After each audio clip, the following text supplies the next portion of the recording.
ಕಾಮಧೇನು ಮಹಿಳಾ ಸಹಕಾರಿ ಸಂಘ ನೇಮಿತ ನೆಲ್ಯಾಡಿ ಕಡಬ ತಾಲೂಕು. ಈ ಮಹಿಳಾ ಸಹಕಾರಿ ಸಂಘ ಶ್ರೀ ಸಂಜೀವ ಪೂಜಾರಿಯವರು ಮೂರ್ತಿದಾರರ ಮಹಾಮಂಡಲ ಬಿಸಿ ರೋಡಿನ ಅಧ್ಯಕ್ಷರು, ಸಾಮಾಜಿಕ ಮುಂದಾಳು, ಬಿಲ್ವ ಸೆಂಟರ್ನ ಮಾಲಕರು ಶ್ರೀ ಗೌರವಾನ್ವಿತ ಸಂಜೀವ ಪೂಜಾರಿಯವರ ದಿವ್ಯ ಹಸ್ತದಿಂದ ಈ ಕಚೇರಿ ಉದ್ಘಾಟನೆ ಆಗಲಿಕ್ಕಿದೆ. ನಂತರ ಕಚೇರಿಯ ಒಳಗಡೆ ದೀಪ ಪ್ರಜ್ವಲನೆಯನ್ನು ಮಾಡಲಿಕ್ಕಿದ್ದಾರೆ. ಶ್ರೀಮತಿ ಶ್ರೀಲತಾ ಸಿಡಿಪಿಒ ಪುತ್ತೂರು ತಾಲೂಕು ಇವರ ದಿವ್ಯ ಹಸ್ತದಿಂದ ದೀಪ ಬೆಳಗಿಸುವುದರ ಮೂಲಕ ಕಚೇರಿಯಲ್ಲಿ ಉದ್ಘಾಟನೆ ಮಾಡಲಿಕ್ಕಿದ್ದಾರೆ. ಆ ನಂತರ ಭದ್ರತಾ ಕೊಠಡಿಯನ್ನು ಉದ್ಘಾಟನೆ ಮಾಡಲಿಕ್ಕಿದ್ದಾರೆ. ಗೌರವಾನ್ವಿತ ರೆವರೆಂಡ್ ಫಾದರ್ ಹನಿ ಜೇಕಬ್, ಸಂಚಾಲಕರು, ಸೇಂಟ್ ಆಂಟನೀಸ್ ವಿದ್ಯಾಸಂಸ್ಥೆಗಳು ಉದನೆ. ಗಣಕಯಂತ್ರವನ್ನು ಉದ್ಘಾಟನೆ ಮಾಡಲಿಕ್ಕಿದ್ದಾರೆ ಶ್ರೀ ಎಸ್ ವಿ ಜಯರಾಮರೇಗೌಡ, ಉಪಾಧ್ಯಕ್ಷರು, ಕೆಎಂಎಫ್ ದಕ್ಷಿಣ ಜಿಲ್ಲಾ ಮಂಗಳೂರು, ನಿರ್ದೇಶಕರು, ಎಸ್ಟಿಡಿಸಿಸಿ ಬ್ಯಾಂಕ್ ಕೇಂದ್ರ ಕಚೇರಿ ಮಂಗಳೂರು. ಇವರ ದಿವ್ಯ ಹಸ್ತದಿಂದ ಗಣಕಯಂತ್ರ ಉದ್ಘಾಟನೆ ಆಗಲಿಕ್ಕಿದೆ.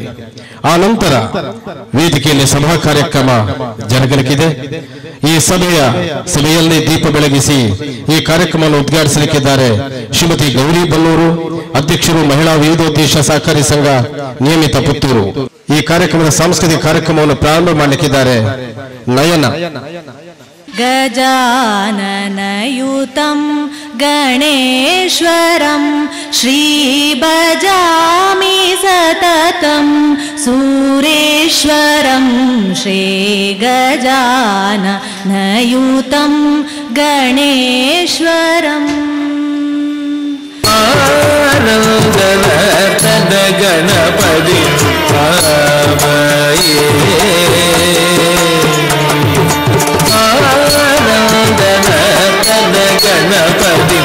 ಗಣಪತಿ ಸದಾನಂದನ ತನ ಗಣಪತಿ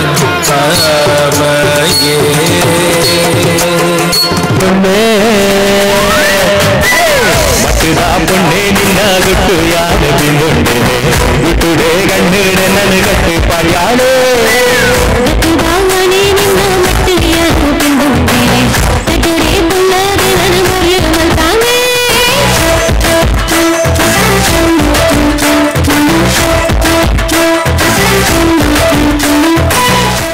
ಈ ಪ್ರತಿಭೆ ಅವರ ಕೀರ್ತಿ ಉತ್ತರೋತ್ತರ ಬೆಳಗಲಿ, ಆಕಾಶದೆತ್ತರೆಗೆ ಅವರ ಕೀರ್ತಿ ಸಾಗಲಿ, ಅವರ ಭವಿಷ್ಯತ್ತಿಗೆ ದೊಡ್ಡ ಒಂದು ಗೌರವಾದಗಳನ್ನು ಕೊಡುತ್ತಾ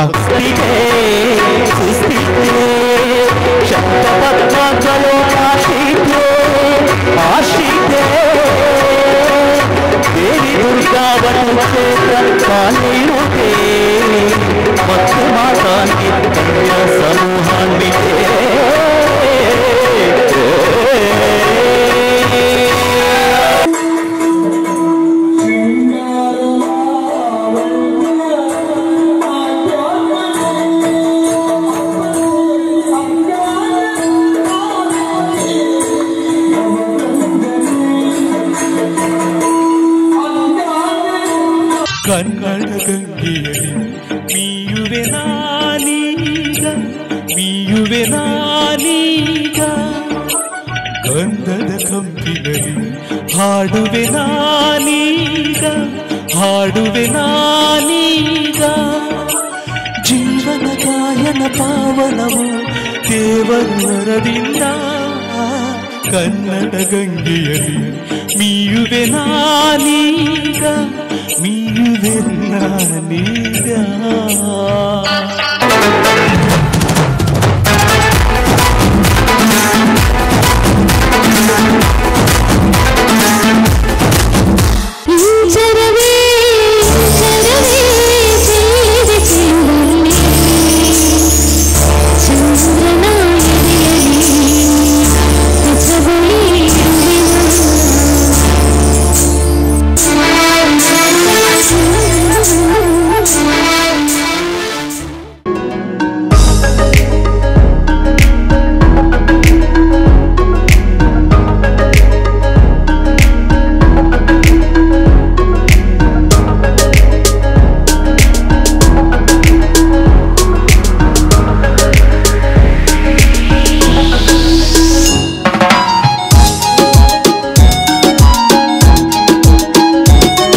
ಗಣನಾಯಕ.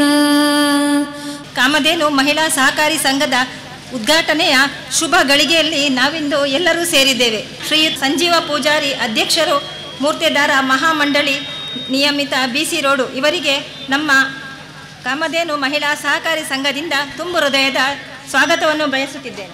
ಶ್ರೀಮತಿ ಉಷಾ ಆಂಚನಿಯವರು ಸಮಾನ ಮನಸ್ಕರೊಂದಿಗೆ ಸೇರಿ ನಮ್ಮ ನೆಲ್ಯಾಡಿ ಪರಿಸರದಲ್ಲಿ ವಿಶೇಷವಾಗಿ ಮಹಿಳೆಯರಿಗಾಗಿ ಒಂದು ಮಹಿಳಾ ಸಂಘವನ್ನು ಯಾಕೆ ಪ್ರಾರಂಭ ಮಾಡಬಾರ್ದು ಅನ್ನುವಂಥ ವಿಷಯ ಇಟ್ಕೊಂಡು ಪ್ರಾರಂಭ ಮಾಡಿದರೆ ಏನಾಗ್ಬೋದು ಹೇಗೆ ಅಂತೇಳಿ ಯೋಚಿಸ್ತಾ ಪ್ರವರ್ತಕರಾಗಿ ಆಯ್ಕೆಗೊಂಡು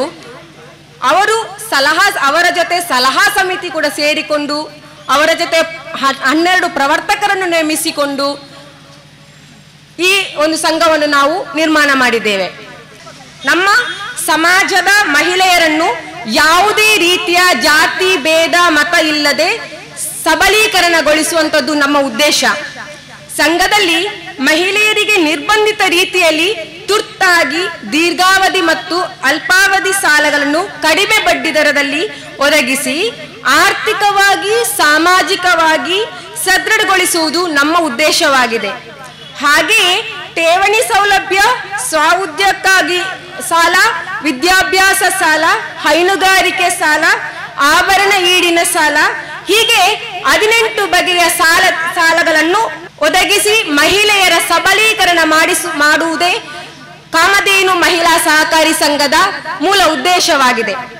ಈ ಕಾಮಧೇನು ಮಹಿಳಾ ಸಹಕಾರಿ ಸಂಘ ಬೀಜವನ್ನು ಬಿತ್ತಿ ಗಿಡವನ್ನಾಗಿ ಮಾಡಿಯಾಗಿದೆ. ಇನ್ನು ಈ ಗಿಡ ಹೆಮ್ಮರವಾಗಿ ಬೆಳೆಯಬೇಕಾಗಿದೆ. ಈ ನಿಟ್ಟಿನಲ್ಲಿ ನಾವು ಕಂಕಣಬದ್ಧರಾಗಬೇಕಾಗಿದೆ.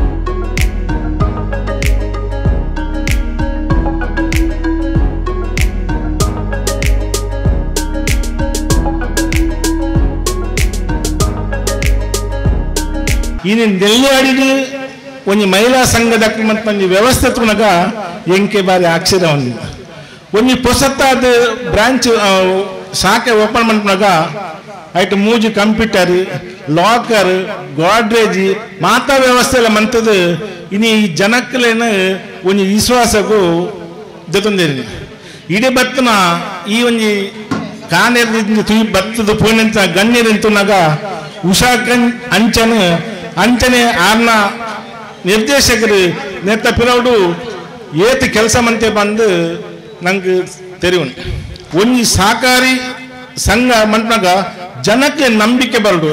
ಇನ್ನು ಬಹುಶಃ ಆರು ಕಡೆ ಬಂದಿರು ಬುಕ್ಕೊಂದು ಜನ ಉದ್ಯಮಿಲು ಆರ್ಲ ಮಲ್ಲ ಡೊನೇಷನ್ ಕೊಡ್ತಿರ್ ಒಂದು ಹೊಸತ್ತು ಸಹಕಾರಿ ಸಂಘ ಬಣ್ಣಗ ಐಕೆ ಡೆಪಾಸಿಟ್ ದಿಯರೆ ಬಾರಿ ಅಮಾರು ಜನ ಐಕೆ ಬ್ಯಾಂಕ್ ಮಿತ್ತು ವಿಶ್ವಾಸ ಇತ್ತು, ಜನಕ್ಕನ ಮಿತ್ತು ನಂಬಿಕೆ ಇತ್ತು. ಜನಕ್ಕೆ ಪ್ರೈವೇಟ್ ಸಹಕಾರಿ ಸಂಘ ಡೆಪಾಸಿಟ್ ದಿಪ್ನ ಅನುಭವ ಎನ್ನ ಓವೇ ಸಹಕಾರಿ ಸಂಘ ಒಂದು 2-3 ವರ್ಷ ಬೋಲಿವುಡ್ದಂಡ ಐತ ಪಿರೋಡ್ ಮಲ್ಲ ಶಕ್ತಿ ಬೋಡು ಐತ ಡೈರೆಕ್ಟ್ ನಕ್ನ ಮೋನೆ ತೂದು ಜನಕ್ಕೆ ಡೆಪಾಸಿಟ್ ಕೊಡ್ಪೇರು ಬಂದ್ಬಿಟ್ಟು ಎನ್ನ ಅನುಭವ ಅಂತೇಳಿ ಒಂದೇ. ಭರತಾಂಬೆಯ ಹೆಮ್ಮೆಯ ಮಗನಾದ ತನ್ನ ವಾಗ್ಚರಿಯಿಂದ ಇಡೀ ಜಗತ್ತನ್ನೇ ಗೆದ್ದುಕೊಂಡಂತಹ ಸ್ವಾಮಿ ವಿವೇಕಾನಂದರೊಂದು ಮಾತನ್ನ ಹೇಳುತ್ತಾ,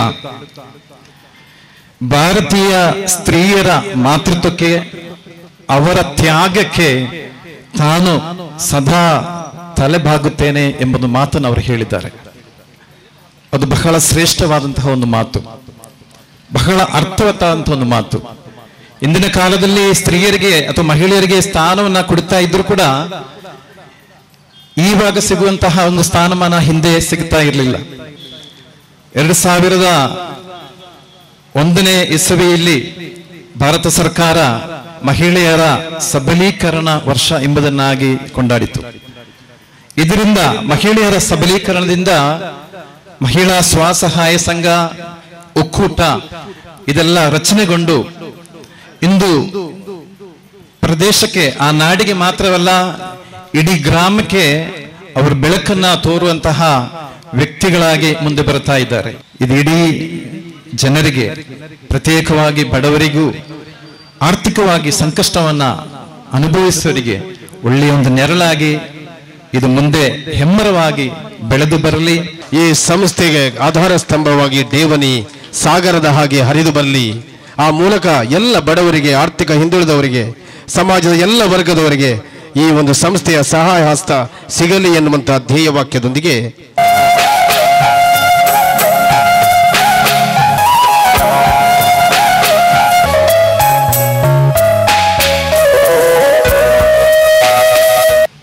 ಶ್ರೀಯುತ ಜನಾರ್ದನ ಪೂಜಾರಿಯವರು ಸಾಲ ಮೇಳದ ಮೂಲಕ ಬಡಬಗ್ಗರನ್ನು ಬ್ಯಾಂಕಿನ ಬಾಗಿಲಿಗೆ ಕಾಲಿಡುವ ರೀತಿಯಲ್ಲಿ ವ್ಯವಸ್ಥೆಯನ್ನು ರೂಪಿಸಿದ್ರು. ಅದೇ ಚರಿತ್ರೆಯನ್ನು ನಮ್ಮ ಉಷಾಂಚನ್ ಮೇಡಮ್ ನೆಲ್ಯಾಡಿಯಲ್ಲಿ ರೂಪಿಸಿದ್ರು ಅನ್ನೋ ಹೇಳಿದ್ರಕ್ಕೆ ತಪ್ಪಿಲ್ಲ. ಯಾಕಂತ ಹೇಳಿದ್ರೆ ಸಾಕಷ್ಟು ಕಾರ್ಯಕ್ರಮದಲ್ಲಿ ನಾನು ಅವರು ನೋಡಿದ್ದೇನೆ.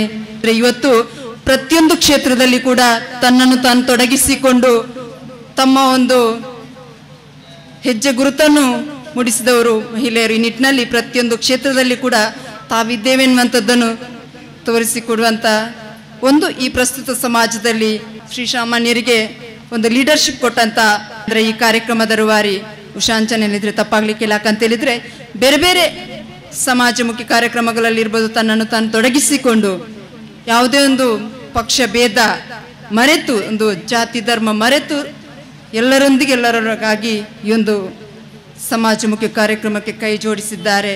ಇನ್ನಷ್ಟು ಈ ಇದು ಕಾರ್ಯಕ್ರಮದೇನು ಮಹಿಳಾ ಸೊಸೈಟಿ ಬೆಳಗಲಿ. ಈ ಸಂಘ ಒಂದು ಉತ್ತಮ ರೀತಿಯಲ್ಲಿ ನಡೆಸಲು, ಈ ಸಂಘದಿಂದ ಒಳ್ಳೆಯ ಒಂದು ಅಡಿಪಾಯವನ್ನು ಹಾಕಲು ಬಹಳ ಆರ್ನಿಶಿ ದುಡಿದಿದ್ದಾರೆ. ಎಲ್ಲ ಗೌರವಾನ್ವಿತ ಪ್ರವರ್ತಕರಿಗೆ ಈ ಸಂದರ್ಭದಲ್ಲಿ ನಾವು ಅಭಿನಂದನೆ ಸಲ್ಲಿಸ್ತಾ ಇದ್ದೇವೆ.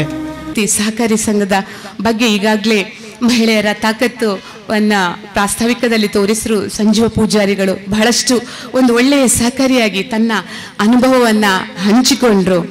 ಗುರುಗಳು ತಾಯಿ ಭಾರತೀಯ ಪುತ್ರ ವಿವೇಕಾನಂದರ ಉದಾಹರಣೆ ಮೂಲಕ ನಮ್ಮನ್ನ ಒಂದು ಹುರಿದುಂಬಿಸಿದರು. ಯಾಕೆಂದರೆ ನಾನು ಒಂದು ಸಹಕಾರಿಯಾದ ಕಾರಣ ಮಹಿಳಾ ಅಧಿಕಾರಿಯಾಗಿ ಶ್ರೀಲತಾ ಮೇಡಮ್ ಅವರು ಬಹಳ ಒಳ್ಳೆಯ ಒಂದು ಮಾತನ್ನು ಹೇಳಿದರು. ಯಾಕೆಂದರೆ ಅವರು ಅಧಿಕಾರಿಯಾಗಿ ಒಂದು 3-4 ವರ್ಷ ಆದರೂ ಒಂದು ಮಹಿಳೆ ಮತ್ತು ಮಕ್ಕಳ ಕಲ್ಯಾಣ ಇಲಾಖೆಯಲ್ಲಿ ತಾನು ಅಧಿಕಾರಿಯಲ್ಲ, ನಾನು ಎಲ್ಲರನ್ನು ಮುಖ್ಯ ವಾಹಿನಿಯಲ್ಲಿ ಮಹಿಳೆಯರನ್ನು ಎಲ್ಲ ರೀತಿಯ ಆರೋಗ್ಯಕರವಾಗಿ ಅದು ಸಾಮಾಜಿಕವಾಗಿ ಅವರನ್ನೆಲ್ಲ ಮೇಲ್ಮಟ್ಟಕ್ಕೆ ತರಬೇಕು ಎನ್ನುವ ನಿಟ್ಟಿನಲ್ಲಿ ಉಷಾಂಚನ್ ಈಗ ಎಲ್ಲ ಹೇಳಿದರು, ಠೇವಣಿ ಹರಿದು ಬರ್ತದೆ, 15 ದಿನದಲ್ಲಿ ಇಷ್ಟು ಲಕ್ಷ ಬರ್ಬೋದು ಅಂತ. ನಮಗೆ ಠೇವಣಿಯನ್ನು ಕಾಪಾಡುವ ಅವಶ್ಯಕತೆ ಖಂಡಿತ ಇದೆ. ಇವತ್ತು ಒಂದು ಸೊಸೈಟಿ ಬೆಳಿಬೇಕಿದ್ರೆ ನಮ್ಮಲ್ಲಿಂದ ಸಾಲಗಳು ಅತಿಯಾಗಿ ಹೋಗಬೇಕಾಗಿದೆ. ಅದಕ್ಕಿಂತ ಹೆಚ್ಚಾಗಿ ಆ ಕೊಟ್ಟ ಸಾಲ ಹಿಂದಿರುಗಿಸುವ ಜವಾಬ್ದಾರಿ ಆಡಳಿತ ಮಂಡಳಿ ಮತ್ತು ಸಿಬ್ಬಂದಿ ವರ್ಗಕ್ಕೆ ಇದೆ. ಸೊಸೈಟಿ ಬಹಳಷ್ಟು ಒಳ್ಳೆಯ ರೀತಿಯಲ್ಲಿ ಹೋಗಲಿ. ಉಷಕ್ಕನಿಗೆ ಒಂದು ಸಣ್ಣ ಕಿವಿ ಮಾತು, ನಾನು ಅಧ್ಯಕ್ಷರಾಗಿ ಮಹಿಳಾ ಸಂಘದ ಅಧ್ಯಕ್ಷರು ನನ್ನೆಲ್ಲ ಸಹಕಾರವನ್ನು ಏನು ನನಗೆ ಗೊತ್ತಿರೋದಿಲ್ಲ, ಖಂಡಿತವಾಗಿ ನಿಮ್ಮ ಈ ಒಂದು ಕಾಮಧೇನು ಸಹಕಾರಿ ಸಂಘಕ್ಕೆ ನೀಡಲಿಕ್ಕೆ ಸಿದ್ಧಳಿದ್ದೇನೆ. ಆದರೆ ಎಲ್ಲವನ್ನು ವೇದಿಕೆಯಲ್ಲಿ ಹೇಳಲಿಕ್ಕೆ ಕೆಲವು ಸಲ ಕಷ್ಟ. ಯಾಕೆಂದರೆ ಒಂದು ಸೊಸೈಟಿ ನಡಿಬೇಕಿದ್ರೆ ಕಾರ್ಯಾಂಗ ಮತ್ತು ಶಾಸಕಾಂಗ ಸಮಾನವಾಗಿ ಹೋಗಬೇಕಾಗಿದೆ. ಒಬ್ಬ ಸಿಬ್ಬಂದಿ ಅಥವಾ ಒಬ್ಬ ನಿರ್ದೇಶಕನಿಗೆ ಒಂದು ಕೆಟ್ಟ ಕನಸು ಬಿದ್ದರೂ ಈ ಸೊಸೈಟಿಯ ಪಂಚಾಂಗ ಅಲ್ಲಾಡುವ ಸ್ಥಿತಿಗೆ ಬರ್ತದೆ. ಹಾಗಿರುವಾಗ ಬಹಳ ಜಾಗರೂಕತೆಯಿಂದ ಸೂಕ್ಷ್ಮತೆಯಿಂದ ವ್ಯವಹಾರ ಮಾಡಬೇಕು ಅಂತೇಳಿ ನಾನು ಈ ಸಂದರ್ಭದಲ್ಲಿ ಉಷಕ್ಕನಿಗೆ ಹೇಳುತ್ತಾ, ಸಾಲಗಾರರು ಬಂದಾಗ ನಮ್ಮವರು ಅಂತ ನೀವೆಣಿಸದೆ ನಮ್ಮ ಸಂಘ ಅಂತ ತಿಳ್ಕೊಂಡು, ಯಾಕೆ ಹೇಳಿದರೆ ಯಾವುದೇ ಸಾಲವನ್ನು ಕೊಡುವಾಗ ನಾನು ಅಧ್ಯಕ್ಷರಾಗಿ ಇಷ್ಟರವರೆಗೆ ಯಾವುದೇ ರಾಜಕೀಯ ಆಗಲಿ ಯಾವುದೇ ಡೈರೆಕ್ಟರ್ಗಳಾಗಿ ಇಂಥವರಿಗೊಂದು ಕೊಡಿ ಯಾವುದೇ ಇನ್ಫ್ಲುಯೆನ್ಸ್ಗಳನ್ನು ನಾವು ನಮ್ಮೆಲ್ಲ ನಿರ್ದೇಶಕರು ಮಾಡಲಿಲ್ಲ. ನಾನು ಈವರೆಗೆ ಒಂದೇ ಒಂದು ಪೇಪರು ಇದು ನನ್ನದು, ಇದು ನನ್ನ ಪಾರ್ಟಿದ್ದು ಅಂತೇಳಿ ಇಷ್ಟರ ತನಕ ಯಾವುದೇ ಒಂದು ಮಾಡಲಿಲ್ಲ. ಯಾವಾಗ ನಮ್ಮ ಸತ್ಯ ಪ್ರಾಮಾಣಿಕತೆ ಇದ್ದಾಗ ಯಾರು ಎಲ್ಲಿಂದ ಕಲ್ಲು ಬಿಸಾಡಲಿ ಏನು ಮಾಡಲಿ, ಸಂಘ ಖಂಡಿತ ಸತ್ಯಕ್ಕೆ ಈ ಕಲಿಯುಗದಲ್ಲಿ ಬಹಳಷ್ಟು ಫಾಸ್ಟಾಗಿ ಭಗವಂತ ಒಂದು ಶಕ್ತಿಯನ್ನು ಖಂಡಿತ ಕಲಿಯುಗದಲ್ಲಿ ಕೊಡ್ತಾನೆ ಅಂತ ಹೇಳೋದಕ್ಕೆ ನಮ್ಮ ಸೊಸೈಟಿ ಸಾಕ್ಷಿ. ಯಾಕೆ ಹೇಳಿದರೆ ನಾನು ಅಧ್ಯಕ್ಷರಾಗಿರುವಾಗ ನಮ್ಮ ಸಂಸ್ಥೆಯಲ್ಲಿ 25-30 ವರ್ಷದ ಅಧಿಕಾರಿಗಳಿದ್ದರು. ಬಹುಶಃ ಮೊದಲಿನದೆಲ್ಲ ಅಧ್ಯಕ್ಷರುಗಳೆಲ್ಲ ನಮ್ಮ ಸಿಬ್ಬಂದಿಗಳು ಹೇಳಿದಾಗೆ ಕೇಳಿಕೊಂಡು ಅದು ಅಷ್ಟಕ್ಕೆ ಹೋಗ್ತಾ ಇತ್ತು. ನಾವು ಬಂದಾಗ ಒಂದೊಂದು ಲೆಕ್ಕಗಳನ್ನು ಕೇಳಿದಾಗ ಕೆಲವು ಸಲ ಸಿಬ್ಬಂದಿಗಳಿಗೆ ನೋವಾಗೋದು ಹಾಗೆಲ್ಲ ಆಗ್ತಾ ಇತ್ತು. ಕೊನೆಗೆ ನಾವು ಇಂಟರ್ನಲ್ ಆಡಿಟ್ ಆಂತರಿಕ ಲೆಕ್ಕ ಪರಿಶೋಧನೆಯನ್ನು ಇಟ್ಕೊಂಡೆವು. ಕಷ್ಟ ಇತ್ತು, ಅದು ಇಟ್ಟುಕೊಂಡಿದ್ದು ಸಮಾಜಕ್ಕೆ ಮಾದರಿಯಾಗಬೇಕು, ಸೊಸೈಟಿ ಒಳ್ಳೆ ರೀತಿಯಲ್ಲಿ ಬೆಳಿಬೇಕು ಅನ್ನೋ ನಿಟ್ಟಿನ. ಅದರ ನಂತರ ಬಹಳಷ್ಟು ಕಷ್ಟ ಆಯಿತು. ಅವರೆಲ್ಲ 3-4 ಮಂದಿ ರಾಜೀನಾಮೆ ಕೊಟ್ಟಾಗ 3 ನಮ್ಮ ಸಹಕಾರಿ ಸಂಘದ ಬ್ರಾಂಚ್ಗಳನ್ನು ನಡೆಸಲಿಕ್ಕೆ ನನಗೆ ಕೇವಲ 2 ಹೆಣ್ಣುಮಕ್ಕಳಿದ್ರು. ಕೇವಲ 2 ಹೆಣ್ಣುಮಕ್ಕಳು ಮಾತ್ರ ಇದ್ದು, ಮತ್ತು ಟೆಂಪರರಿಯಾಗಿ 5 ಮಂದಿ ಇದ್ದರು. ಎಷ್ಟು ಅವರು ಪ್ರಾಮಾಣಿಕ ಕೆಲಸ ಮಾಡಿದ್ರು ಅಂತ ಹೇಳಿದರೆ, ಮೊನ್ನೆ ನಾವು ಸಾಲವನ್ನು ಪಡಿಬೇಕಿದೆ, ಬೆಳಿಗ್ಗೆ 7-7:30 ರಿಕ್ಷಾ ಹತ್ತಿ ನಾನು ಅವರೊಟ್ಟಿಗೆ ಸಾಲವನ್ನು ವಸೂಲು ಮಾಡಲಿಕ್ಕೆ ಹೋಗ್ತಾ ಇದ್ದೇನೆ. ಸಾಲವನ್ನು ಈ ಪರಿಸ್ಥಿತಿಯಲ್ಲಿ ಈ ಸಹಕಾರಿಗೆ ಈ ಸಲ ಕಾನೂನು ಸ್ವಲ್ಪ ಟೈಟ್ ಆಗಿದೆ. ನಿಮ್ಮ GST ಇರ್ಬೋದು, ಬಹುಶಃ ಸಂಜೀವಣ್ಣನಿಗೆ ಗೊತ್ತಿರ್ಬೋದು, GST ಇರ್ಬೋದು, TDS ಇರ್ಬೋದು. ಬಹಳ ನಾವೊಂದು FD ಇಟ್ಟದಕ್ಕೆ ತೆಗೆಯುವಾಗಲೂ TDS ಕಟ್ಟಾಗ್ತದೆ. ಬಹುಶಃ ಮುಂದಿನ ದಿನಗಳಲ್ಲಿ TDS ಸಿಗ್ತದೆ ಅಂತ ಒಂದು ಮಾತಿದೆ, ಗೊತ್ತಿಲ್ಲ ನನಗೆ ಅದರ ಬಗ್ಗೆ. ಹಾಗಿರುವಾಗ ಕಾನೂನು ಮತ್ತು ಈ ರೀತಿಯ ಸಾಲಗಾರರನ್ನ ಇಟ್ಟುಕೊಂಡು ನಮ್ಮ ಸೊಸೈಟಿನಲ್ಲಿಗೆ ತುಂಬ ಕಷ್ಟ ಇದೆ. ಆದರೆ ಬಹುಶಃ ನೆಲ್ಯಾಡಿ ಅವರು ಲಕ್ಕಿ ಪರ್ಸನ್ ಅಂತ ತಿಳ್ಕೊಳ್ತೇನೆ. ಇವತ್ತು ಉಷಕ್ಕನ ನೇತೃತ್ವದಲ್ಲಿ ಈ ಒಂದು ಸಂಸ್ಥೆ, ಅದು ಸಹ ಮಹಿಳೆಯರು ಸ್ವಾವಲಂಬಿ ಆಗಲಿಕ್ಕೆ ಈ ಒಂದು ಸಂಸ್ಥೆಯನ್ನು ಸ್ಥಾಪಿಸಿದ್ದಾರೆ. ಹುಣ್ಣಿಮೆಯ ಎದುರಾಗಿ ಇವತ್ತು ಕಾಮಧೇನು ಸಹಕಾರಿ ಸಂಘ ಆರಂಭವಾಗಿದೆ. ಚಂದ್ರ ಹೇಗೆ ಲೋಕಕ್ಕೆ ತಂಪಾದ ಬೆಳಕನ್ನು ನೀಡುವ ಹಾಗೆ ಸಮಾಜಕ್ಕೆ ನಮ್ಮ ಉಷಕ್ಕನ ಈ ಒಂದು ಸೊಸೈಟಿ ತಂಪು ನೀಡಲಿ, ಮಹಿಳೆಯರ ಹೊಟ್ಟೆ ತಣಿಸಲಿ, ಎಲ್ಲ ಸಮಾಜಕ್ಕೆ ಮಾದರಿಯಾಗಲಿ, ಆಗಿ ಮುಖ್ಯ ವಾಹಿನಿಯಲ್ಲಿ ಒಂದು ಮಾದರಿ ಸಂಸ್ಥೆಯಾಗಿ ಬೆಳೆಯಲಿ ಅಂತೇಳಿ ಈ ಸ್ಥಳ ಸಾನ್ನಿಧ್ಯದ ದೇವರುಗಳಲ್ಲಿ ಬೇಡಿಕೊಂಡು, ಪ್ರಾಮಾಣಿಕ ಮತ್ತು ನಿಸ್ವಾರ್ಥ ಸೇವೆ ಆಡಳಿತ ಮಂಡಳಿಯವರ ಹತ್ರ ಇರಲಿ ಅಂತ ಮತ್ತೊಮ್ಮೆ ನೆನಪು ಮಾಡಿಕೊಂಡು ಈ ಒಂದು ಒಳ್ಳೆಯ ಅವಕಾಶವನ್ನು ನನ್ನಂಥ ಸಹಕಾರಿಗೆ ಕೊಟ್ಟದಕ್ಕಾಗಿ ನಾನು ನಿಮಗೆಲ್ಲರಿಗೂ ಋಣಿ ಅಂತ ಹೇಳಿಕೊಂಡು ನನ್ನ ಮಾತನ್ನು ಮುಗಿಸ್ತಾ ಇದ್ದೇನೆ. ಜೈ ಹಿಂದ್, ಜೈ ಸಹಕಾರ. ಆನಂದ ಅಜಲ ಸರ್ ಅವರಿಂದ ಅವರಿಗೆ ಗೌರವಾರ್ಪಣೆ. ನಾವೇನಾದ್ರೂ ಒಂದು ಸಮಾಜಕ್ಕೆ ಒಳ್ಳೆಯ ಕೆಲಸಗಳನ್ನ ಮಾಡುವಾಗ ನಿಷ್ಠುರಗಳು ಸಾಧ್ಯ. ನಾವು ಒಬ್ಬರಿಗೆ ಒಳ್ಳೇದು ಮಾಡಬೇಕಾದ್ರೆ ಇನ್ನೊಬ್ಬರಿಂದ ಕೆಲವು ವಿಚಾರಗಳಲ್ಲಿ ದೂಷಣೆಗಳು, ಏನಾದರೂ ಬೇರೆ ಬೇರೆ ವಿಚಾರಗಳು ಬರುತ್ತೆ. ಆದರೆ ಅದು ದೊಡ್ಡ ಸಂಗತಿ ಅಲ್ಲ. ಅದು ಎಷ್ಟು % ಅನ್ನೋದ್ರ ಮೇಲೆ ಮಾತ್ರ ಡಿಪೆಂಡ್ ಆಗಿರುತ್ತೆ. ದೇಶದ ಸೇವೆ ಮಾಡಬೇಕಾದ್ರೆ ಜಾತಿ ಇಲ್ಲ, ಧರ್ಮ ಇಲ್ಲ, ಯಾವುದೇ ಪಕ್ಷಗಳಿಲ್ಲ, ಯಾವುದಿಲ್ಲ, ಎಲ್ಲರೂ ಒಂದೊಂದು ರೀತಿಯಲ್ಲಿ ಸೇವೆಯನ್ನ ಮಾಡ್ತಾ ಇದ್ದಾರೆ. ಆದ್ರಿಂದ ಇವತ್ತು ಈ ದೇಶ ವಿಶ್ವವೇ ತಿರುಗಿ ನೋಡುವಂತ ದೇಶವಾಗಿದೆ ಅಂತ ನಾನು ಈ ಸಂದರ್ಭದಲ್ಲಿ ಹೇಳಲಿಕ್ಕೆ ಇಷ್ಟಪಡ್ತೀನಿ. ಒಂದು ಮನೆಯನ್ನ ನಡೆಸಿಕೊಂಡು ಒಬ್ಬ ಮಹಿಳೆ ಯಶಸ್ವಿ ಆಗ್ತಾಳೆ. ಅದು ಎಲ್ಲ ನನ್ನ ಅಕ್ಕ ತಂಗಿಯಂದಿರಿರ್ಬೋದು, ಖಾಲಿ ನಾನು ಮಾತ್ರ ಅಲ್ಲ, ಗೌರಿ ಅಕ್ಕ ಅಲ್ಲ, ಉಷಾ ಅಲ್ಲ, ಅಥವಾ ಈ ವೇದಿಕೆಯಲ್ಲಿ ಕುಳಿತುಕೊಂಡಿರುವಂತ ಲತಾ ಅಲ್ಲ, ನೀವೆಲ್ಲರೂ ಬಹಳ ಹೆಮ್ಮೆಯ ಹೆಣ್ಣುಮಕ್ಕಳು. ಬಹಳ ಖುಷಿಯಾಗತ್ತೆ ಇವತ್ತು ಉಷಾ ಒಬ್ಳು ಯಶಸ್ವಿ ಹೆಣ್ಮಗಳಾಗಿ ಈ ಸಮಾಜಕ್ಕೆ, ಈ ನೆಲ್ಯಾಡಿ ಇರ್ಬೋದು, ಕಡಬ ಇರ್ಬೋದು, ಈ ದೇಶಕ್ಕೆ ಒಬ್ಳು ಮಾದರಿ ಹೆಣ್ಣುಮಗಳು ಅಂತ ನಾನು ಹೇಳಲಿಕ್ಕೆ ಈ ಸಂದರ್ಭದಲ್ಲಿ ಇಷ್ಟಪಡ್ತೇನೆ. ದೇವರು ಒಳ್ಳೇದು ಮಾಡಲಿ. ಉಷಾ ಅಂಚನ್ ಸಮರ್ಥವಾಗಿ ನಿಮ್ಮ ಮೇಲೆ ಭರವಸೆಯನ್ನು ಇಟ್ಟಿರುವಂತ ಈ ಜನರಿಗೆ, ಈ ಭಾಗದ ಜನರಿಗಿರ್ಬೋದು, ನಿಮ್ಮ ಆತ್ಮೀಯರಿರ್ಬೋದು, ಅವರ ನಂಬಿಕೆಯನ್ನು ಉಳಿಸಿಕೊಂಡು ಯಶಸ್ವಿಯಾಗಿ ಈ ಸಂಘವನ್ನ ನೀವು ನಿಭಾಯಿಸಿಕೊಂಡು ಬರ್ತಿರುವ ಅನ್ನೋ ನಂಬಿಕೆ ಕೂಡ ನಮಗಿದೆ. ಆ ದೇವರು ನಿಮಗೆ ಒಳ್ಳೇದು ಮಾಡಲಿ, ಆ ಪೂರ್ಣಾಯಸ್ಸು, ಆರೋಗ್ಯ ಎಲ್ಲವನ್ನು ಕೊಟ್ಟು ಈ ದೇಶಕ್ಕೆ ಇನ್ನಷ್ಟು ನೀವು ಸೇವೆಯನ್ನು ಮಾಡುವಂತಹ ಆ ಅವಕಾಶವನ್ನ ಭಗವಂತ ಮಾಡಿಕೊಡ್ಲಿ ಅಂತ ಕೇಳ್ಕೊಂಡು ನನ್ನ 2 ಮಾತನ್ನು ಮುಗಿಸ್ತೇನೆ. ಜೈ ಹಿಂದ್, ಜೈ ಭಾರತ್ ಮಾತೆ. ಸ್ವರ್ಗದಿಂದ ಬಂದಂಥ ಕಾಮಧೇನು ಕೇಳಿದ್ದನ್ನು ಕೊಡುವಂಥದ್ದು ಅಂತೇಳಿ ಅವರ ಆಫೀಸ್ನಲ್ಲಿ ನೋಡಿದ್ದೇವೆ. ನಮ್ಮ ಬ್ಯಾಂಕಿನಲ್ಲಿ ಹಾಕಿದಂಥ ಎಲ್ಲ ಪಟ್ಟಿಗಳನ್ನು ನೋಡುವಾಗ ಎಲ್ಲವೂ ಸಿಗ್ತದೆ ಅಲ್ಲಿ. ಆ ನಿಟ್ಟಿನಲ್ಲಿ ನಾನು ಎಲ್ಲ ಮಾತೆಯರಲ್ಲಿ ಕೇಳಿಕೊಳ್ಳುವಂಥದ್ದು, ಇವತ್ತು ಮಕ್ಕಳ ಶಿಕ್ಷಣಕ್ಕೆ ಸಾಲವನ್ನು ಕೊಡುವಂತಹ ಒಂದು ವ್ಯವಸ್ಥೆ ಕೂಡ ತಮ್ಮ ಕಾಮಧೇನು ಸಹಕಾರಿ ಸಂಘದಲ್ಲಿ ಮಾಡಿದ್ದಾರೆ. ಇದರ ಸದುಪಯೋಗವನ್ನು ತಮ್ಮ ಮಕ್ಕಳು ಒಳ್ಳೆಯ ವಿದ್ಯಾಭ್ಯಾಸವನ್ನು ಪಡೆದು ಆ ಒಂದು ಎಷ್ಟೋ ವಿದ್ಯಾರ್ಥಿಗಳಿಗೆ ಕಲೀಲಿಕ್ಕೆ ಕಷ್ಟ ಇದೆ, ಅನುದಾನಗಳು ಇಲ್ಲ. ಇಂಥ ಸಂದರ್ಭಗಳಲ್ಲಿ ಇಂಥ ಸಹಕಾರಿ ಸಂಸ್ಥೆಗಳ ಮೂಲಕ ಸಾಲ ಸೌಲಭ್ಯವನ್ನು ಕೊಟ್ಟು ಒಳ್ಳೆಯ ಒಬ್ಬ ಇಂಜಿನಿಯರನ್ನು ಅಥವಾ ಒಬ್ಬ ಡಾಕ್ಟ್ರನ್ನು ಕೊಡುವಂತಹ ಕೆಲಸ ಈ ಒಂದು ಕಾಮಧೇನು ಸಹಕಾರಿ ಸಂಘದಿಂದ ಆಗಲಿ ಅಂತೇಳಿ ಶುಭ ಹಾರೈಸಿ ಈ ಒಂದು ಸಂಸ್ಥೆ ಉತ್ತರೋತ್ತರ ಅಭಿವೃದ್ಧಿ ಆಗಲಿ ಅಂತ ಹೇಳಿ ನನ್ನ 2 ಮಾತುಗಳನ್ನು ಕೊನೆಗೊಳಿಸ್ತೇನೆ. ದೀಪ ಬೆಳಗಿಸಿ ಉದ್ಘಾಟನೆಗೊಂಡಿರುವ ಈ ಸಂಘ ಸಂಸ್ಥೆ ಉತ್ತರೋತ್ತರ ಅಭಿವೃದ್ಧಿ ಆಗಲಿ ಎಂದು ಹಾರೈಸುತ್ತಾ ನನ್ನ ಮಾತನ್ನು ಮುಗಿಸುತ್ತಾ ಗಟ್ಟಿತನಕ್ಕೆ ನೆಲಕ್ಕೆ ಕಾರಣರು ಕಾಮಧೇನು ಮಹಿಳಾ ಸಹಕಾರಿ ಸಂಘ ಉತ್ತರೋತ್ತರ ಅಭಿವೃದ್ಧಿ ಆಗಬೇಕಾದ್ರೆ ನಿಮ್ಮ ಸಹಕಾರ ಮುಖ್ಯ ಅಂತ ಹೇಳುತ್ತಾ ನಾನು ನಿಮಗೆಲ್ಲರಿಗೂ ಮೊದಲಾಗಿ ಸಂಘದ ಪರವಾಗಿ ಧನ್ಯವಾದ ಹೇಳಲಿಕ್ಕೆ ಇಷ್ಟಪಡ್ತಾ ಇದ್ದೇನೆ. ನನ್ನ ಜೀವನದಲ್ಲಿ ನಾನು ಉಷಾ ಅಂಚನ್ ಅಂತೇಳಿ ಗುರುತಿಸಿಕೊಳ್ಬೇಕಾದ್ರೆ ನನ್ನ ಹಿಂದೆ ನಿಂತವರು, ನನ್ನ ಜೊತೆ ಸಹಕರಿಸೋರು ಇವತ್ತು ಸಹಕಾರಿ ಸಂಘ ಆಗಿರ್ಬೋದು ಅಥವಾ ರಾಜಕೀಯ ರಂಗ ಆಗಿರ್ಬೋದು ನಾನು ನೆನಪಾಡ್ಲೇಬೇಕು. ಸಂಜೀವಣ್ಣ, ನಾನು ಮೂರ್ತಿಯಾರ ಸೇವಾ ಸಹಕಾರಿ ಸಂಘಕ್ಕೆ ಆ ಬರುವುದಕ್ಕಿಂತ ಮುಂಚೆ ನನ್ನನ್ನು ಈ ಸಮಾಜದಲ್ಲಿ ಬಿಲ್ಲವ ಸಮಾಜದಲ್ಲಿ ಆಗ್ಲಿ ಅಥವಾ ಬಿಲ್ಲವ ಸಂಘದ ಸಂಘಟನೆಯಾಗ್ಲಿ ತೋರಿಸಿಕೊಟ್ಟವರು ನಮ್ಮ ವಿಜಯಕುಮಾರ್ ಸೊರಕೆ ಅವರು. ಅಲ್ಲಿಂದ ಪರಿಚಯ ಆದ ನನ್ನನ್ನು ಸಹಕಾರಿ ಸಂಘಗಳಿಗೆ ಪರಿಚಯಿಸಿದವರು ಸಂಜೀವಣ್ಣ. ಅಲ್ಲಿಂದ ಉಪ್ಪಿನಂಗಡಿ ಮೂರ್ತಿಯಾರ ಸೇವಾ ಸಹಕಾರಿ ಸಂಘಕ್ಕೆ ಬರಬೇಕಾದ್ರೆ ಅಲ್ಲಿಗೆ ಪರಿಚಯಿಸೋರು ಶೇಖರ್ ಶಿಬರ್ಲಾ. ನಾನು ಮೊದಲಾಗಿ ಶೇಖರ್ ಶಿಬರ್ಲಾ ಅವರ ಪಾದಾರವಿಂದಕ್ಕೆ ವಂದಿಸಿದ ಒಬ್ಬ ಮಗಳಾಗಿ ನಾನು ಅವರಿಗೆ ಈ ಸಂದರ್ಭದಲ್ಲಿ ನಾನು ಧನ್ಯವಾದಗಳನ್ನು ಹೇಳಲಿಕ್ಕೆ ಇಷ್ಟಪಡ್ತಾ ಇದ್ದೇನೆ. ಯಾಕೆ ಈ ಮಾತನ್ನು ಹೇಳ್ತಾ ಇದ್ದೇನೆ ಅಂತ ಹೇಳಿದ್ರೆ, ಮನುಷ್ಯನ ಜೀವನದಲ್ಲಿ ನೋವುಗಳು ತುಂಬಾ, ಆದ್ರೆ ನೋವಿನಲ್ಲಿ ಎದ್ದು ನಿಲ್ಬೇಕು ಅಂತ ಹೇಳಿ ಸಹಕಾರ ಕೊಡುವವರು ಬಾರಿ ಕಡಿಮೆ.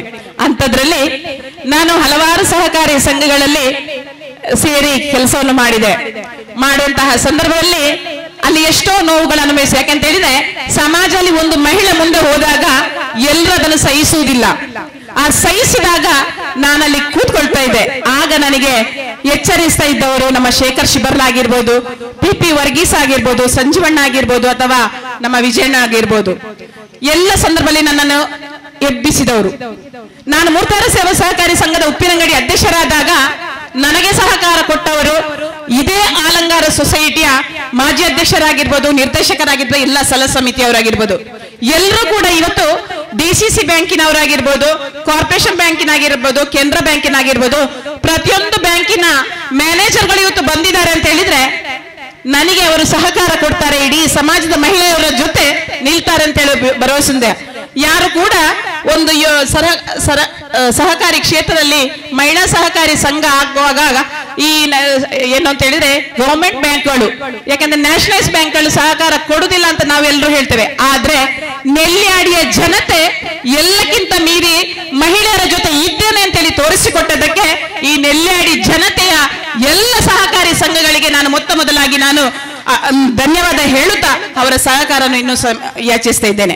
ಇನ್ನು ಯಾಕೆಂತ ಹೇಳಿದ್ರೆ ನನ್ನ ಜೀವನದ ಒಂದು ಈಗ ಇಷ್ಟೆಲ್ಲ ಹೇಳಿದ್ರು, ನನ್ನ ಅನುಭವ ಏನು ಅಂತ, ಮಹಿಳೆಯರು ಸಹಕಾರಿ ಸಂಘ ಆಗಿರ್ಬೋದು ಜೀವನದಲ್ಲಿ ಮುಂದೆ ಬರಬೇಕು ಅಂತಾದ್ರೆ ನಾವು ಟೀಕೆ ಟಿಪ್ಪಣಿಗಳನ್ನು ಕೇಳ್ತಾ ಮನೆಯಲ್ಲಿ ಕೂತ್ರೆ ಅದಾಗುದಿಲ್ಲ. ರಬ್ಬರ್ ವರ್ಗೀಸ್ ಅವರು ಇವತ್ತು ಸ್ವರ್ಗದಲ್ಲಿ ಇರ್ಬೋದು. ಒಂದು ಘಟನೆಯಿಂದ ನಾನು ತುಂಬಾ ಅಳ್ತಾ ಅವರ ಮನೆಯಲ್ಲಿದ್ದೆ. ಯಾಕೆಂತ ಹೇಳಿದ್ರೆ ಈ ಮೂರ್ತಿಯಾರ ಸೇವಾ ಸಹಕಾರಿ ಸಂಘಕ್ಕೆ ನಾನು ಅಧ್ಯಕ್ಷರಾಗಿದ್ದಾಗ ನಾನು ಈ ಸಂದರ್ಭದಲ್ಲಿ ಹೇಳಲೇಬೇಕು, ಜಾಗವನ್ನು ಪರ್ಚೇಸ್ ಮಾಡಿದ PP ವರ್ಗೀಸ್ ಅವರು ಸೇರಿದ್ರು. ಯಾಕಂತ ಹೇಳಿದ್ರೆ ನಾವು ಆ ಸಂಸ್ಥೆಯನ್ನು ಬೆಳೆಸಬೇಕು. ಆದ್ರೆ ಕೆಲವು ಕಿರಾತಕರು ಏನ್ ಹೇಳಿದ್ರು ಅಂತ ಹೇಳಿದ್ರೆ ಜಾಗ ತೆಗೆಯುವಾಗ ಅದರಲ್ಲಿ ಏನೋ ಕಮಿಷನ್ ಸಿಕ್ಕಿರ್ಬೇಕು. ಈ ಸಂದರ್ಭ ನಾನು ಪ್ರಮಾಣ ಮಾಡಿ ಹೇಳ್ತೇನೆ, ಯಾವುದೇ ರೀತಿಯ ಯಾವ ಸಂಘ ಸಂಸ್ಥೆಯಲ್ಲಿ ಇದ್ರೆ ನಾನು ಒಂದೇ ಒಂದು ಸಂಘ ಸಂಸ್ಥೆಗೆ ನಾನು ಅನ್ಯಾಯ ಮಾಡ್ಲಿ ಅಂತ ಗ್ರಹಿಸಿರ್ಲಿಲ್ಲ. ಆದ್ರೆ ಆ ರಬ್ಬರ್ ವರ್ಗೀಸ್ ಅವರು ಒಂದು ಮಾತನ್ನು ಹೇಳಿದ್ರು, ನೀವು ಯಾರ್ಯಾರು ಏನೇ ಹೇಳ್ತಾರೆ ಅದನ್ನ ಕೇಳೋದು ಬೇಡ, ನೀನು ಮುಂದೆ ಹೋಗ್ಬೇಕಮ್ಮ, ನಿನಗೆ ಏನ್ ಬೇಕು ಅಂತ ಹೇಳಿ ನನಗೆ ಹೇಳಿದ್ರು. ಅವರು ಸ್ವರ್ಗಸ್ಥರಾಗಿದ್ದಾರೆ. ಆದ್ರೆ ಅವರ ಮಗ ನಿನ್ನೆ ಅವರಲ್ಲಿ ಕೇಳುವಾಗ 10 ಲಕ್ಷ ರೂಪಾಯಿಗಳನ್ನು ಕೊಟ್ಟು ಇವತ್ತು ಈ ಸಹಕಾರಿ ಸಂಘ ಮುಂದೆ ಹೋಗ್ಬೇಕು ಅಂತ ಹೇಳಿದ್ರು. ಇವತ್ತು ಕೂಡ ನಾನು ಅವ್ರ ಸ್ವರ್ಗದಲ್ಲಿದ್ರು ಕೂಡ ಅವರಿಗೆ ನಾನು ವಂದಿಸ್ತಾ ಇದ್ದೇನೆ. ಇದು ನೆಲ್ಯಾಡಿ ಜನತೆಯ ಸಹಕಾರ. ಗ್ರಾಮೀಣ ಭಾಗದ ಜನರು ಎಷ್ಟು ನಮಗೆ ಸಹಕಾರ ನೀಡುತ್ತಾರೆ ಅಂತ ಹೇಳೋದಕ್ಕೆ ಇದು ಒಂದು ನಿದರ್ಶನ. ಅದೇ ರೀತಿ ಇನ್ನೊಂದು ನನಗೆ ನೆನಪಾಗ್ತದೆ, ಸಂಜೀವಣ್ಣ ಅವರು ಮಹಿಳಾ ಸಹಕಾರಿ ಸಂಘವನ್ನು BC ರೋಡಲ್ಲಿ ಸ್ಥಾಪಿಸ್ತಾರೆ. ಅದನ್ನ ಉದ್ಘಾಟನೆಗೆ ನಾನು ಕರೆದಿದ್ರು. ಗುರುಶ್ರೀ ಅಂತ ಹೇಳುವ ಒಂದು ಮಹಿಳಾ ಸಹಕಾರಿ ಸಂಘವನ್ನು ಸ್ಥಾಪನೆ ಮಾಡಿ ಇವತ್ತು ಶಿವಗಿರಿ ಮಹಿಳಾ ಸಹಕಾರಿ ಸಂಘವನ್ನು ಸ್ಥಾಪನೆ ಮಾಡಿ ಅದು ಕೂಡ ಇವತ್ತು ಸಾಧಾರಣ 3 ವರ್ಷ ಆಯ್ತೇನು, ಬಹಳ ಉತ್ತಮ ರೀತಿಯಲ್ಲಿ ನಡೀತಾ ಇದೆ. ಅದಕ್ಕೂ ಕೂಡ ಮಾರ್ಗದರ್ಶಕರು ಇವರೇ. ಆ ಸಂಘವನ್ನು ನನಗೆ ಉದ್ಘಾಟನೆ ಮಾಡಿದ್ರು. ಇವತ್ತು ನಾನು ನೆನೆಸ್ಲೇ ಇಲ್ಲ. ಯಾಕೆ ಅಂತ ಹೇಳಿದ್ರೆ ಈ ಸಹಕಾರಿ ಸಂಘ ಆಗುವಾಗ ನಾನು ಸತ್ಯ ಹೇಳ್ಬೇಕಾದ್ರೆ ನಮ್ಮ ಕೈಯಲ್ಲಿ 1 ರೂಪಾಯಿ ದುಡ್ಡು ಇರಲಿಲ್ಲ. ನಾವು ಏನು ಮಾಡೋದು ಅಂತ ಗೊತ್ತಿರಲಿಲ್ಲ. ನಾನು ಫಸ್ಟಿಗೆ ಇಲ್ಲಿಯ ಗ್ರಾಮ ಸಭೆಯನ್ನು ಕರೆದಾಗ ನಾನು ಹೇಳಿದೆ ಇಷ್ಟೇ, ಎಲ್ಲ ಮಹಿಳೆಯರು ಬಂದಿದ್ರು. ಬರುವಾಗ ನಾನು ಹೇಳಿದೆ, ಯಾರಿಗೆಲ್ಲ ನಿರ್ದೇಶಕರಾಗ್ಬೇಕಾ ನೀವು ಮಾಡ್ಬೇಕಾದಿಷ್ಟೇ, ಯಾವುದೇ ರಾಜಕೀಯ ಬೇಡ, ನಮಗೆ ಯಾವುದೇ ಜಾತಿ ಧರ್ಮ ಮತ ಯಾವುದು ಬೇಡ, ಬಡವ ಶ್ರೀಮಂತ ಅಂತ ಹೇಳುವ ಭೇದ ಭಾವ ಬೇಡ. ಆದ್ರೆ ಯಾರಿಗೆ ಇಲ್ಲಿ ಸಂಸ್ಥೆಯಲ್ಲಿ ನಿರ್ದೇಶಕರಾಗಿ ಕೆಲಸ ಮಾಡ್ಬೇಕು ಅಂತ ಮನಸ್ಸುಂಟ, ಎಲ್ಲರೂ 1 ಲಕ್ಷ ರೂಪಾಯಿ ನೀವು ಶೇರ್ ಕಲೆಕ್ಷನ್ ಮಾಡಿ ಅಂತ ಹೇಳೋ ಒಂದೇ ಒಂದು ಟಾಸ್ಕ್ ಅನ್ನು ಕೊಟ್ಟದ್ದು. ಆದ್ರೆ ನನ್ನ ಸ್ನೇಹಿತಿಯರು, ಯಾಕೆಂತ ಹೇಳಿದ್ರೆ 13 ಜನ ಪ್ರವರ್ತಕರಿದ್ದಾರೆ, ತಾನು ಮುಂದೆ ಅಂತ ಹೇಳಿ 15 ದಿವಸದಲ್ಲಿ ಸಾಧಾರಣ ಒಂದು 18 ಲಕ್ಷ ರೂಪಾಯಿಯಷ್ಟು ಶೇರ್ ಅನ್ನು ಕಲೆಕ್ಷನ್ ಮಾಡಿದಂತವರು ನನ್ನ ಪ್ರವರ್ತಕರು. ನಾನು ಈ ಸಂದರ್ಭದಲ್ಲಿ ಈ ವೇದಿಕೆಯಲ್ಲಿ ಈ ಸಹಕಾರಿ ಸಂಘ ಸ್ಥಾಪನೆ ಆಗಿದೆ ಅಂತ ಹೇಳಿದ್ರೆ ನನ್ನ ಆತ್ಮೀಯ ಗೆಳತಿಯರ ಸಹೋದರಿಗೆ ನಾನು ಅಭಿನಂದನೆ ಸಲ್ಲಿಸಲೇಬೇಕು. ಅದರ ಜೊತೆಗೆ ಈ ಸಂಘ ನಡಿಬೇಕಾದ್ರೆ ನಮಗೆ ಸಿಬ್ಬಂದಿಗಳು ಬೇಕು ಮೊದಲಿಂದ ಕೆಲಸ ಮಾಡ್ಲಿಕ್ಕೆ. ನಾನು ಹೇಳಿದೆ, ಯಾಕಂದ್ರೆ ಸಂಜೀವಣ್ಣ ನನಗೆ ಯಾವಾಗ್ಲೂ ಅವ್ರ ಮಾರ್ಗದರ್ಶಕರು. ಅವರ ಸೊಸೈಟಿಯಲ್ಲಿ ಒಂದೇ ಒಂದು ಪುರುಷರಿಗೆ ಕೆಲಸ ಕೊಡ್ಲಿಲ್ಲ, 20 ಜನ ಮಹಿಳೆಯರಿಗೆ ಕೆಲಸ ಕೊಟ್ಟು ಇವತ್ತು ನಮಗೆ ಮಾರ್ಗದರ್ಶಕರಾಗಿದ್ದಾರೆ. ಅವರ ಸಿಒ ಕೂಡ ಒಬ್ರು ಮಹಿಳೆಯರು. ಇವತ್ತು ನನ್ನ ಜೀವನದ ಒಂದು ಮಾರ್ಗದರ್ಶನದ ಕೇಂದ್ರ ಬಿದ್ದು ನಾನು ದೇವರ ಸ್ಥಾನದಲ್ಲಿಟ್ಟು ಅವರನ್ನು ಪೂಜಿಸ್ತೇನೆ ಅಂತ ಹೇಳಿದ್ರೆ ಅವರ ನಡೆ ನುಡಿ ಮತ್ತು ಅವರ ಮಾರ್ಗದರ್ಶನ ಭಾಷೆಯಲ್ಲಿ ಹೇಳುವುದಲ್ಲ, ಅವರು ಮಾಡಿ ತೋರಿಸ್ತಾರೆ. ಇವತ್ತು 20 ಮಕ್ಕಳ ಮನೆಯಲ್ಲಿ ದೀಪ ಬೆಳಗ್ತಾ ಇದ್ದಾರೆ, ಅನ್ನ ತಿಂತಾ ಇದ್ದಾರೆ ಅಂತ ಹೇಳಿದ್ರೆ ಅವರು ಕೊಟ್ಟಂತ ಹಾಕಿ ಕೊಟ್ಟಂತ ಇದ್ದು. ಆ ನಿಟ್ಟಿನಲ್ಲಿ ನನಗೊಂದು ಆಸೆ, ನಮ್ಮ ಮಹಿಳಾ ಸಹಕಾರಿ ಸಂಘದಲ್ಲಿ ಯಾವುದೇ ರಾಜಕೀಯ ಇಲ್ಲದೆ, ಶ್ರೀಮಂತರಲ್ಲದೆ ನಿಜವಾಗಿ ಸೇವೆಯನ್ನು ಕೊಡುವಂತಹ ನಮ್ಮ ಮಕ್ಕಳಿಗೆ, ಹೆಣ್ಮಕ್ಳಿಗೆ ಕೆಲಸ ಕೊಡ್ಬೇಕು ಅಂತ ನಿಟ್ಟಿನಲ್ಲಿ ನಾವು ಇಂಟರ್ವ್ಯೂ ಕರೆದೆವು. ಆ ಟೈಮಲ್ಲಿ ನಮಗೆ ಬಂದದ್ದು ಸಾಧಾರಣ 40-50 ಜನರು ಬಂದ್ರು. ಆದ್ರೆ ನನಗೆ ಈಗ ಸೆಲೆಕ್ಷನ್ ಮಾಡಿದ 2 ಮಕ್ಕಳನ್ನ ನಾನು ಕೇಳಿದೆ, ನೀವು ಎಷ್ಟು ಸಂಬಳವನ್ನು ಯಾಚಿಸ್ತೀರಿ? ಅವ್ರು ಹೇಳಿದ ಇಷ್ಟೇ, ಮೇಡಮ್ ನಮಗೆ ನೀವು ಎಷ್ಟು ಸಂಬಳ ಕೊಡ್ತೀರಾ ಅಷ್ಟು ಸಾಕು ಅಂತೇಳಿ. ನಾನು ಕೇಳಿದೆ, ನಿಮಗೆ ಎಷ್ಟು ಕಲೆಕ್ಷನ್ ಮಾಡಬೇಕು, ಡೆಪಾಸಿಟ್ ಕಲೆಕ್ಷನ್ ಮಾಡ್ಬೇಡ? ಮೇಡಮ್ ನೀವು ಎಷ್ಟು ಹೇಳ್ತೀರಿ ಅಷ್ಟು ನನ್ನಿಂದ ಕೈಯಿಂದ ಆಗಿ ದುಡಿತೇನೆ ಅಂತೇಳಿ. ಆದ್ರೆ ಅವರು ಶಕ್ತಿ ಮೀರಿ ಇವತ್ತು ಡೆಪಾಸಿಟ್ ಅನ್ನು ಕೂಡ ಕಲೆಕ್ಟ್ ಮಾಡಿದ್ದಾರೆ, ಶೇರ್ ಕಲೆಕ್ಟ್ ಮಾಡಿದ್ರೆ.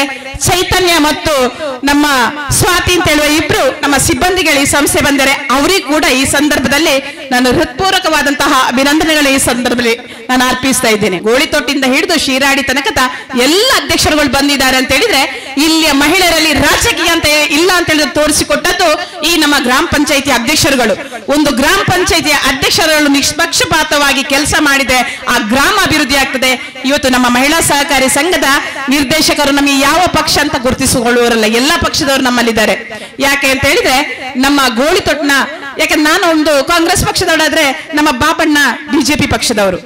ಯಾವತ್ತೂ ಕೂಡ ನನಗೆ ಬಾಬಣ್ಣ ಬಿಜೆಪಿ ಪಕ್ಷದವರಾಗಿ ಕಾಣಲಿಲ್ಲ. ಪಕ್ಷ ಇಲ್ಲಿ ಮುಖ್ಯ ಅಲ್ಲ. ನಾನು ಇಲ್ಲಿ ಗೌರಿ ಮೇಡಮ್ ಅವರು ಇಷ್ಟು ನನಗೆ ಸಹಕಾರ ಕೊಟ್ಟರು, ಅದರ ಬಗ್ಗೆ ನಾನು ಹೇಳ್ತೇನೆ. ಆ ಬಾಬಣ್ಣ ಒಬ್ಬ ಮಹಿಳೆಗಿಂತ ಜಾಸ್ತಿ ಮನೆ ಮನೆಗೆ ಹೋಗಿ ಶೇರ್ ಅನ್ನು ಕಲೆಕ್ಷನ್ ಮಾಡಿ ಕೊಟ್ಟು ಹೆಚ್ಚಿನ ಸದಸ್ಯರನ್ನು ಸೇರಿಸಿದ್ರೆ ನಮ್ಮ ಗ್ರಾಮ ಪಂಚಾಯಿತಿಯ ಗೋಳಿತೊಟ್ಟಿನ ಸದಸ್ಯ ಕಿನ್ಯಾಟ್ಕ ಬಾಬಾ ಪೂಜಾರಿ ಅವರು, ಅವರಿಗೆ ಕೂಡ ಅವರಿಗೆ ಸಹಕಾರ ಕೊಟ್ಟ ಅವರ ಎಲ್ಲ ಪಂಚಾಯಿತಿ ಸದಸ್ಯರು ಕೂಡ ಈ ನನ್ನ ಸಂದರ್ಭದಲ್ಲಿ ಅವರಿಗೆ ಅಭಿನಂದನೆಗಳು ಸಲ್ಲಿಸ್ತಾ ಇದ್ದೇನೆ. ಇನ್ನು ನಾನು ಇದೆಲ್ಲ ಆಗುವಾಗ ಇನ್ನೊಂದು ಕಡೆ ನಾನು ಹೋದ್ದು, ಯಾಕಂದ್ರೆ ನಾನು ಸಮಯ ಮೀರ್ತಾ ಇದ್ದೆ. ಗೌರಿ ಮೇಡಮ್ ನನಗೆ ಯಾರು ಸಹಕಾರಿ ಸಂಘದ ಬಗ್ಗೆ ಕೇಳುವ ಅಂತ ಹೇಳಿದ್ರೆ ಗೌರಿ ಮೇಡಮ್ ಅವರಲ್ಲಿ ಕೇಳಿದೆ. ಮೇಡಮ್ ಅವರ ನಂಬರ್ ಇರಲಿಲ್ಲ. ಮೇಡಮ್ ನಾನೊಂದು ಸಹಕಾರಿ ಸಂಘವನ್ನು ಸ್ಥಾಪನೆ ಮಾಡಬೇಕು ಅಂತಿದ್ದೇನೆ, ನಿಮ್ಮ ಸಹಕಾರ ಕೊಡ್ತೀರಿ? ಅಯ್ಯೋ, ಆ ಮಧುರವಾದ ಧ್ವನಿ ಇವತ್ತು ಕೂಡ ನನ್ನ ಕಿವಿಯಲ್ಲಿ ಧ್ವನಿಸ್ತಾ ಇದೆ. ಯಾಕೆ ಅಂತ ಹೇಳಿದ್ರೆ, ಉಷಕ್ಕ ನಿಮಗೆ ಏನ್ ಬೇಕು, ನಾನು ಅದನ್ನು ಖಂಡಿತ ನನ್ನಿಂದ ಆದ ಸಹಕಾರವನ್ನು ಕೊಡ್ತೇನೆ ಅಂತ ಹೇಳಿದ್ರು. ನನಗೆ ಬೈಲಾಗಬೇಕಾದ್ರೆ ಯಾವುದೆಲ್ಲ ಇದ್ಬೇಕು ಅಂತ ಹೇಳಿ ನನ್ನನ್ನು ಅವರ ಆಫೀಸಿಗೆ ಕರೆಸಿ, ಅವರ ಸಿಒ ಅನ್ನು ಕರೆಸಿ ನನಗೆ ಎಲ್ಲ ಸಂಪೂರ್ಣವಾದಂತಹ ಮಾಹಿತಿಯನ್ನು ಕೊಟ್ಟು ಇವತ್ತು ಅವರ ಸೊಸೈಟಿ ಏನು 35 ವರ್ಷ ಆಗಿ ಸ್ವಂತ ಕಟ್ಟಡ ಆಗಿ ಎಷ್ಟೋ ಕೆಲಸ ಕಾರ್ಯಗಳು ಮಾಡಿದೆ. ಮೇಡಮ್ ಈ ಸಂದರ್ಭದಲ್ಲಿ ಎಲ್ಲರ ಎದುರಲ್ಲಿ ನಿಮಗೆ ನಾನು ವಂದಿಸ್ತಾ ಇದ್ದೇನೆ ನಿಮ್ಮ ಸಹಕಾರಕ್ಕಾಗಿ. ಇನ್ನೊಂದು ನನ್ನ ದಿವ್ಯಪ್ರಭು ಮೇಡಮ್, ನಮ್ಮ ಸಿಒ ಅವರಿದ್ದಾರೆ, ನಮ್ಮ ಉಪಾಧ್ಯಕ್ಷರಲ್ಲಿ ಸ್ವರ್ಲತಾ ಹೆಗ್ಡೆ ಮತ್ತು ನನ್ನ ಎಲ್ಲ ನಿರ್ದೇಶಕ ಮಿತ್ರರಿದ್ದಾರೆ. ಅವರು ಕೂಡ ನಮ್ಮ ಸಿಬ್ಬಂದಿಗಳನ್ನು ಕರೆದು ಅವರಿಗೆ ಉತ್ತಮ ರೀತಿಯಾದಂತಹ ಮಾಹಿತಿಯನ್ನು ಕೊಟ್ಟು ಈ ನಮ್ಮ ದಿವ್ಯಪ್ರಭು ಮೇಡಮ್ ನನಗೆ ಒಂದು ಆಸೆ ಆಯ್ತು, ಅವರೊಂದು ಸೊಸೈಟಿ ಮಾಡಿದರೆ ನಾನು ಕೂಡ ಸೊಸೈಟಿ ಮಾಡಬೇಕು. ನನಗೆ ಆಗ ಸಹಕಾರ ಕೊಟ್ಟರು. ಉಷಾ ನಿನಗೆ ಏನ್ ಬೇಕು ನಾನು ಸಹಕಾರ ಕೊಡ್ತೇನೆ, ನೀನು ಏನ್ ಮಾಡ್ತೀಯಾ ನಿನ್ನ ಜೊತೆ ನಾನಿದ್ದೇನೆ. ಅವರು ಮಾಡುವಂತಹ ಒಳ್ಳೆ ಎಲ್ಲ ಕೆಲಸಗಳ ಜೊತೆ ನನ್ನನ್ನು ಕರೀತಾರೆ. ನನಗೆ ಪ್ರೀತಿ ವಿಶ್ವಾಸಲ್ಲಿ ಅವರು ಕೂಡ ಹೇಳಿದ್ದಾರೆ, ನಿಮಗೆ ಏನು ಯಾವಾಗ ಡೆಪಾಸಿಟ್ ಬೇಕು ಏನು ಕೇಳು, ನಾನು ಅದಕ್ಕೂ ಕೂಡ ಸಹಕಾರ ಮಾಡ್ತೇನೆ ಅಂತೇಳಿ. ಆ ನಿಟ್ಟಿನಲ್ಲಿ ಅವರು ಕೂಡ ನನಗೆ ತುಂಬ ಸಹಕಾರ ಮಾಡಿದ್ದಾರೆ. ಮೇಡಮ್ ಈ ಸಂದರ್ಭದಲ್ಲಿ ಕೂಡ ನಾನು ಇಡೀ ನಮ್ಮ ಸಂಸ್ಥೆಗೆ, ಪ್ರಿಯದರ್ಶಿನಿ ಸಂಸ್ಥೆಗೆ ಎಲ್ಲ ನಿರ್ದೇಶಕರಿದ್ದಾರೆ, ಅವರ ಈ ಒಂದು ಸಮ್ಮುಖದಲ್ಲಿ ನಾನು ಅಭಿನಂದನೆಗಳನ್ನು ಸಲ್ಲಿಸ್ತಾ ಇದ್ದೇನೆ. ನನ್ನ ಜೀವನದಲ್ಲಿ ಏನು ನಾನು ಭಾಗ್ಯವಂತಳು, ನಾನು ನಂಬಿದ ದೇವರು ಮತ್ತು ನೀವು ನನ್ನನ್ನು ಯಾವತ್ತೂ ಕೈ ಬಿಡಲಿಲ್ಲ. ಎಲ್ಲರಿಗೂ ಕೂಡ ಒಂದೇ ಮಾತಲ್ಲಿ ನಾನು ವಂದಿಸ್ತಾ, ಇಲ್ಲಿ ಮಹಿಳೆಯರಿಗೆ ಮಾತ್ರ ಸಾಲ ಅಲ್ಲ, ಪುರುಷರಿಗೂ ಕೂಡ ಸಾಲವನ್ನು ಕೊಡ್ತೇವೆ. ಇದೊಂದು ಕುತೂಹಲ ಇತ್ತು. ಎಲ್ಲರಿಗೂ ಕೂಡ ಸಾಲದ ವ್ಯವಸ್ಥೆ ಮಾಡ್ತೇವೆ. ಎ ಕ್ಲಾಸ್ ಸದಸ್ಯತನ ಮಾತ್ರ ನಮ್ಮ ಮಹಿಳೆಯರು ಪಡೆಯುತ್ತಾರಂತ ಹೇಳುತ್ತಾ ನಿಮಗೆಲ್ಲರಿಗೂ ವಂದಿಸ್ತಾ, ನನ್ನ ಬೆನ್ನ ಹಿಂದೆ ನಿಂತು ಈ ಒಂದು ಅತಿಥಿ, ಯಾಕೆ ನಾನು ಯಾವುದೇ ರಾಜಕೀಯ ದೊಡ್ಡ ದೊಡ್ಡ ವ್ಯಕ್ತಿಗಳಿಗೆ ನನ್ಗೆ ಏನ್ ಸಹಕಾರ ಕೊಟ್ಟಿದ್ದೀನ, ಈ ಸಹಕಾರಿ ಕ್ಷೇತ್ರದಲ್ಲಿ ಯಾರೆಲ್ಲ ನನಗೆ ಸಹಕಾರ ಕೊಟ್ಟಿದ್ರ ಎಲ್ಲ ಅತಿಥಿಗಳನ್ನು ನಾನು ಕರೆದಿದ್ದೇನೆ. ಎಲ್ಲರೂ ಕೂಡ ನೀವು ಬಂದಿದ್ದೀರಾ. ನಿಮಗೆಲ್ಲರಿಗೂ ಮತ್ತೊಮ್ಮೆ ವಂದಿಸ್ತಾ ಉತ್ತಮ ಸಂಗೀತ ಗಾರರು ಯಾಕಂತ ಹೇಳಿದ್ರೆ ಕಡಬದ ಶ್ರೇಯಾ ಮತ್ತು ಪ್ರಶಾಂತ್, ಅದೇ ರೀತಿ ಗಣೇಶ್ ಮತ್ತು ನಮ್ಮ ಅಶೋಕ್ ಆಚಾರ್ಯ ನಮ್ಮ ಊರಿನ ಪ್ರತಿಭೆಗಳು, ಅವರು ಕೂಡ ನಮ್ಮೊಟ್ಟಿಗೆ ಬಂದು ನಟವರ್ಯ ನಮ್ಮ ತಂಡದ ಎಲ್ಲ ನಮ್ಮ ಮಾಸ್ಟರ್ ಹಾಗೂ ಮತ್ತು ಅವರ ಎಲ್ಲ ಸ್ಟೂಡೆಂಟ್ಸ್ ಅವರು ಕೂಡ ಇವತ್ತು ಉತ್ತಮ ಕಾರ್ಯಕ್ರಮವನ್ನು ನೀಡಿದ್ದಾರೆ. ಅವರಿಗೂ ಕೂಡ ದೇವರು ಉತ್ತರೋತ್ತರ ಅಭಿವೃದ್ಧಿ ಮಾಡಿ ಒಳ್ಳೆ ಅವಕಾಶಗಳು ಕೂಡ ಬರಲಿ ಅಂತ ಹೇಳುತ್ತಾ ನನಗೊಟ್ಟೆ ಸ್ಪಂದಿಸ್ತಾ ಸರ್ವರನ್ನು ಕೂಡ ವಂದಿಸ್ತಾ ಈ ಕಾಮಧೇನು ಮಹಿಳಾ ಸಹಕಾರಿ ಸಂಘ ಇದು ಸರ್ವರಿಗೂ ಕೂಡ ಸಿಗುವಂತಹ ಅತ್ಯಂತ ಶೀಘ್ರವಾಗಿ ಸಿಗುವಂತಹ ಒಂದು ಸಾಲದ ವ್ಯವಸ್ಥೆ ಆಗಿರ್ಬೋದು. ಕೊಟ್ಟ ಸಾಲವನ್ನು ಅದೇ ಶೀಘ್ರ ರೀತಿಯಲ್ಲಿ ನೀವು ಕಟ್ಟುವಂತಹ ಮನಸ್ಸು ನಿಮ್ಮಲ್ಲಿ ಇರಲಿ ಅಂತ ಹೇಳುವ ನಿಮ್ಮ ಒಂದೇ ಒಂದು ಬೇಡಿಕೆಯನ್ನು ಇಟ್ಟುತ್ತಾ ನಾವು ಯಾರಿಗೂ ಕೂಡ ಯಾವುದೇ ರೀತಿ ಬಂದವರಿಗೆ ನಮ್ಮಿಂದಾಗುವ ಸಹಕಾರವನ್ನು ಕೊಡ್ತೇವೆ ಅಂತ ಹೇಳುತ್ತಾ ಮತ್ತೊಮ್ಮೆ ಮಗದೊಮ್ಮೆ ನನಗೆ ಸಹಕಾರ ಕೊಟ್ಟ ಸರ್ವರಿಗೂ ಒಂದಿವಸ ನನ್ನ ಎರಡು ಮಾತುಗಳನ್ನು ಮುಗಿಸ್ತೇನೆ. ಜೈ ಹಿಂದ್, ಜೈ ಕರ್ನಾಟಕ.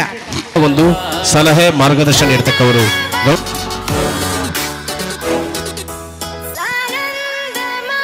ಈ ಸಂಸ್ಥೆಯ ಸ್ಮರಣೆಯನ್ನು ನಮ್ಮ ಆಮಂತ್ರಣ ಪತ್ರವನ್ನು ನೋಡಿ ನಮ್ಮ ಕರೆಗೆ ಹೋಗೊಟ್ಟು ಬಂದು ನಮ್ಮ ಕಚೇರಿ ಉದ್ಘಾಟನೆಯನ್ನು ಮಾಡಿದಂತಹ ನಮ್ಮ ಸಂಜೀವ ಪೂಜಾರಿ, ಅಧ್ಯಕ್ಷರು ಮೂರ್ತದಾರರ ಸಂಘ BC ರೋಡ್, ಇವರಿಗೆ ನಿಮ್ಮೆಲ್ಲರ ಪರವಾಗಿ ಧನ್ಯವಾದಗಳನ್ನು ಸಮರ್ಪಿಸುತ್ತೇನೆ.